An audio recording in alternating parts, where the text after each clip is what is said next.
Bonsoir à tous, j'espère que vous allez bien et que vous êtes en forme, que votre rentrée scolaire s'est bien passée, enfin je l'espère pour vous. Pour ma part d'ailleurs, merci de le demander, ça va très bien d'ailleurs, vous ne le voyez pas mais là, eh bien j'ai commencé à fluoter mon syllabus de statistiques et là c'est le cours de sociaux qui va passer au peigne fin. Mais on n'est pas là pour parler de ça parce qu'on s'en bat les couilles. Mais aujourd'hui, je suis ici pour vous parler de l'épisode spécial sur Fairy Tail, numéro 2 je crois. Et aujourd'hui, justement, j'avais envie de faire cet épisode, mais j'avais envie, vous n'imaginez pas à quel point. Parce qu'aujourd'hui, on va parler de l'un des méchants et à la fois gentils que j'adore et que vous kiffez aussi dans l'anime de Fairy Tail. Je parle bien sûr de ce bon vieux Jelal Fernandez. Ah oui, J-Crane, oups. Non, Jelal, mais oui, c'est Jelal Fernandez son nom. Oh, parfois je sais plus comment il s'appelle. Jelal est quand même l'un des personnages les plus énigmatiques de l'animé de Fairy Tail. Bon, je vous rassure tout de suite, dans cette vidéo, on va plus être centré sur sa personnalité. Hein. D'ailleurs, ce sera même le titre de la vidéo. Donc, pas de panique, on ne va pas s'éterniser en long et en large sur Jelal ou sur J-Crane. Bon, tout d'abord, pour reprendre un petit peu du début, on sait que de départ, ce personnage faisait partie du clan des méchants. Oui, puisque J-Crane faisait partie à l'époque du Conseil, et qu'il n'était en fait que l'hologramme du vrai Jelal. Grand ami, hein, un grand ami d'ailleurs de notre belle Erza Scarlet, puisqu'ils se sont connus quand ils étaient beaucoup plus jeunes, quand ils étaient esclaves à la fameuse tour du paradis que Jelal aura terminé par la suite. Malheureusement, comme tout bon méchant qui se respecte dans chaque histoire, il se fit prendre à son propre jeu, puis finit englouti par les Therions qu'il avait lui-même lancés, puis on le retrouvera plus tard dans le fameux arc du Nirvana, puis on le retrouvera encore une fois dans les jeux intermagiques, où là il apparaît avec sa nouvelle guilde qu'il a fondée sous le nom de Crime Sorcière. Alors moi ce que j'aime évidemment chez Jelal, c'est pas son côté méchant, mais c'est que c'est quelqu'un de très gentil, toujours optimiste et surtout très courageux. Mais parfois, il est un petit peu soumis à Erza, et en même temps, Erza, elle fait peur quand même, hein. Me dites pas le contraire, hein. Erza, la liberté n'existe pas dans ce monde. Et malheureusement, encore une fois, ce garçon n'a vraiment pas de chance dans la vie.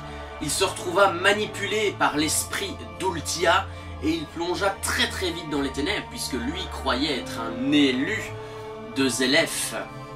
Puis, on voit que ça s'arrange pas, puisque le mec, il aura quand même tué quelques-uns de ses amis, dont Simon, qui est d'ailleurs la mort la plus triste dans tout l'animé de Fairy Tail, enfin, de mon avis, et il tua aussi d'autres vies humaines, donc en soi, ça se passait pas trop bien pour lui à l'époque, hein. Il a glissé de la mauvaise pente, on va dire, hein. Mais justement, parce que oui, on ne va pas s'arrêter au Jelal méchant, mais non, parce qu'il y a Jelal gentil, le Jelal gentil, pardon, qui arrive durant l'arc Nirvana, où malheureusement, après avoir été absorbé par les Therions, il a complètement oublié tout ce qu'il avait fait. Il a enfin pris conscience de ses actes abominables, hein, on va se le dire. Et c'est là, et pour nous tous et toutes, c'est le meilleur moment de Fairy Tail, car on découvre un autre Jelal, un meilleur Jelal. Ce côté gentil, triste et repenti à la fois, nous offre quand même un tout autre personnage, et franchement, il fallait bien ça. Et d'ailleurs, le fait qu'il ait plutôt choisi la lumière que les ténèbres, eh bien ça nous offre tout simplement un Jelal, mieux, beaucoup mieux, qui passe beaucoup mieux à l'écran, et notamment pour le spectateur neutre, il fallait quand même qu'à un moment donné, Fairy Tail montre que ce bon vieux Jelal pouvait avoir des bons côtés, et après tout, qui peut le blâmer, hein, quand on est possédé par un démon, on n'y peut rien et on joue parfois au con, et malheureusement c'est ce qui lui est arrivé.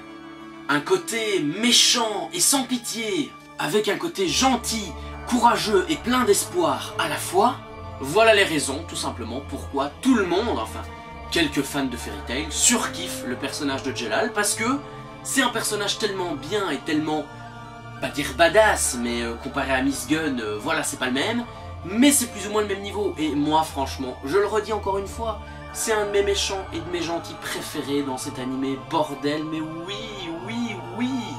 Enfin bref, c'est tout pour ce deuxième épisode spécial sur Fairy Tail. J'espère qu'il vous a plu.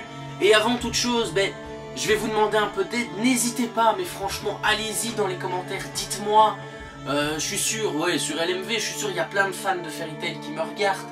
Dites-moi sur quel personnage voulez-vous que je fasse. Dites-moi vos envies, vos espoirs, enfin, n'importe quel personnage, parce que tellement de persos peuvent être utilisés et peuvent être exploités dans cet animé, enfin, dans le bon sens du terme, hein, dans les vidéos. Donc franchement, allez-y, proposez-les. D'ailleurs, continuez aussi à vous abonner à la chaîne de la Minute en Vrac, et à LMA bien sûr, hein, si vous avez l'envie. Mais bref, encore une fois, moi, vous faites comme vous voulez hein, pour les propositions. Mais je vous dis à la semaine prochaine, à mercredi prochain, sans faute, si tout se passe bien. Je vous souhaite une bonne fin de semaine, un bon week-end. Passez une bonne soirée ou une bonne journée. À très bientôt. Quant à moi, je vais aller fluoter mes feuilles du cours de sociaux et commencer à réviser, à étudier pour mon blocus parce que oui, ça approche. Bref, je vous fais de gros bisous. À bientôt.